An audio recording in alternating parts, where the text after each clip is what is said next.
Saludos y bendiciones. Agradecido con el Señor Jesucristo por sus grandes verdades. Hoy compartiremos una más. Se abordará el tema el efecto de la servidumbre. Leo Romanos capítulo 15, versículo 8 en el nombre de nuestro gran Dios y Salvador Jesucristo. Pues os digo que Cristo Jesús vino a ser siervo de la circuncisión. Pablo decía, y lo ratifica nuevamente en este precioso libro, y en los primeros 15 versículos de este capítulo específicamente, él aborda sobre la buena noticia para los gentiles. Inicia haciendo un llamado a los judíos creyentes y conversos al cristianismo que reciban a los gentiles así como Cristo en una oportunidad los recibió a ellos, a pesar de sus transgresiones, de sus rebeldías registradas en el antiguo pacto, y les recuerda que el Señor ha tenido amor, ha tenido misericordia y ha tenido gracia. Pablo les insta a que no hagan acepción, exclusión y menos que los menosprecien, pues el Señor Cristo Jesús no tuvo problemas en manifestarse y llegar a ser siervo de la circuncisión, siendo el verdadero Dios. Él no escatimó como cosa que aferrarse, sino que se manifestó, se presentó. ¿Qué quiso decir el apóstol con eso de que Cristo se hizo siervo de la circuncisión? Recordemos que la circuncisión fue la señal del pacto con Abraham y su descendencia. Así lo declara Génesis capítulo 1, versículos 10 y 11. Este es mi pacto contigo y tu descendencia postrera. Todo varón será circuncidado y será por señal del pacto entre nosotros.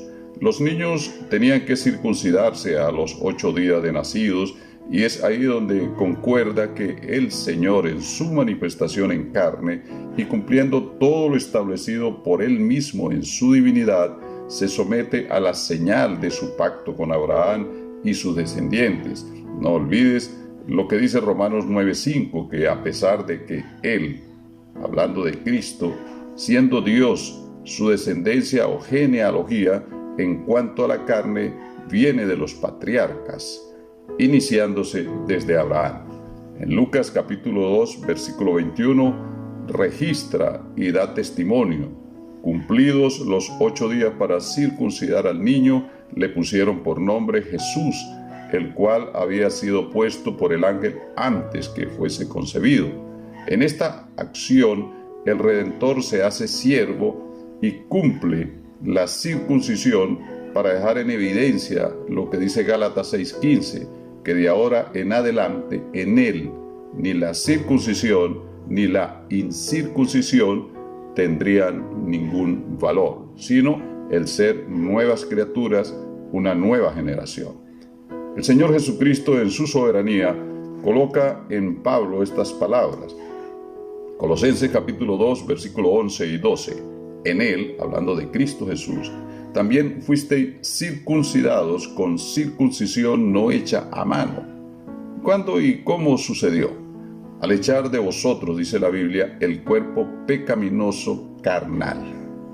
En la circuncisión de Cristo, sepultados con él en el bautismo, dice, en el cual fuisteis también resucitados con él. Todo esto concuerda, como dice Romanos capítulo 15, versículo 8, que en la condición de siervo de la circuncisión mostró la verdad de Dios. ¿Y cuándo hizo eso? San Juan 14:6 se presentó como la única verdad y dejó la verdad absoluta e inerrable en su pacto, en su palabra profética más segura. Romanos capítulo 15, versículo 8 sigue diciendo que se presentó en la condición de siervo de la circuncisión para confirmar, es decir, para demostrar, para cumplir las promesas hechas a los padres, esto es, a los patriarcas, a los antepasados, en cuanto a la carne, poniéndose al servicio de los circuncisos e incircuncisos, esto es, a judíos y gentiles, pues el Señor vino a servir por causa de haber aceptado la circuncisión, se presentó entonces como el verdadero ministro, como el verdadero siervo. ¿Cuáles promesas? Gálatas 3:16 nos remite a Abraham y a su simiente, la cual es Cristo. Y el escritor a los Hebreos en el capítulo 8, versículo 6, él se refiere al nuevo pacto establecido sobre mejores promesas. Muchas fueron las promesas para los antiguos, pero ahora la promesa es universal y de acuerdo a Hebreos capítulo 6, versículo 12, está basada en la fe y la paciencia. Promesa establecida en Juan capítulo 3, versículo 15, para que todo aquel que en él crea no se pierda, mas tenga vida eterna. ¿Acaso no es esto el todo del hombre? ¿No es este el fin último de la actitud de Cristo frente a la circuncisión? Segunda de Pedro capítulo 3, versículo 13 ratifica: pero nosotros, hablando ya de los cristianos, esperamos, según sus promesas, cielos nuevos y tierra nueva, en los cuales mora la justicia, es decir, la rectitud del Señor.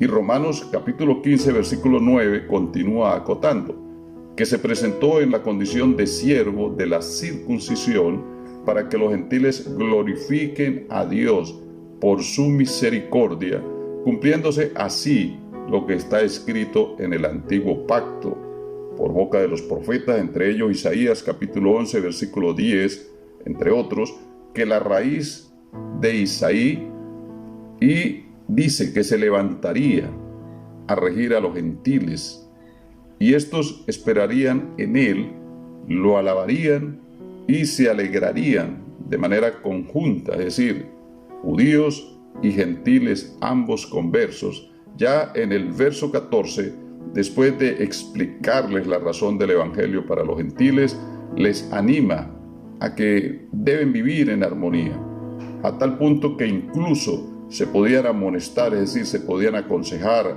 instruirse mutua y recíprocamente, pues estaban llenos, es decir, estaban henchidos de conocimiento y bondad, porque ciertamente Dios les había hecho personas de buen proceder.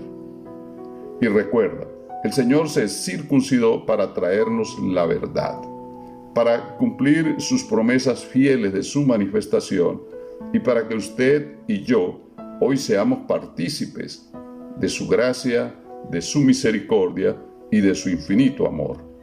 Por eso le confesamos como Dios, como Salvador, y cantamos a su nombre.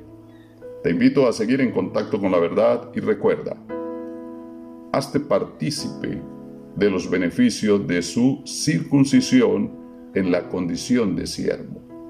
Por eso tu conexión con Cristo es esperanza. Tu hermano y amigo, Pastor Arnoldo Rincón. Bendiciones.